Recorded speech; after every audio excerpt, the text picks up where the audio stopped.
एक अतिशय धक्कादायक बातमी समोर आलेली आहे। फलटण तालुक्यात विडणी गावात महिलेचं शिर धडापासून वेगळं केलेलं आढळून आलंय। मृतदेहा शेजारी लिंबू मिरची हळद कुंकू ठेवण्यात आल्यानं ही हत्या अंधश्रद्धेतून करण्यात आल्याचा संशय बळावलेला आहे। पोलीस घटनास्थळी दाखल झाले असून त्यांनी पुढील तपास सुरू केलेला आहे। बातमी सविस्तर पाहूया त्याआधी तुम्ही HPN मराठी न्यूज चॅनल पहिल्यांदाच पाहत असाल आणि अजूनही चॅनलला सबस्क्राइब केलं नसेल तर नक्की सबस्क्राइब करा, जेणेकरून आमचे अपडेट्स लवकरात लवकर तुमच्यापर्यंत पोहोचतील।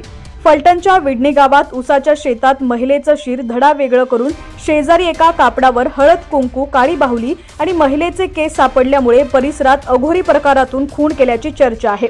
विडणी गावातल्या 25 फाटाजवळील ऊसाच्या शेतात खून करून मृतदेह फेकून देण्यात आलाय। या परिसरातच अज्ञात महिलेचे अवयव वेगवेगळे केलेला मृतदेह आढळून आल्यामुळे परिसरात एकच खळबळ उडाली आहे। घटनास्थळी वरिष्ठ अधिकाऱ्यांसह पोलीस अधीक्षक शेख यांच्यासह घटनास्थळी दाखल झाले आहेत। या प्रकरणाचा सखोल तपास पोलीस करतायत। हत्या झालेल्या महिलेबाबत माहिती मिळू शकलेली नाहीये, तसंच हत्या कुणी केली हे देखील कळू शकले नाहीये। तपासातून लवकरच सर्व समोर येईल असं घटनास्थळावर असलेल्या पोलिसांनी सांगितलंय।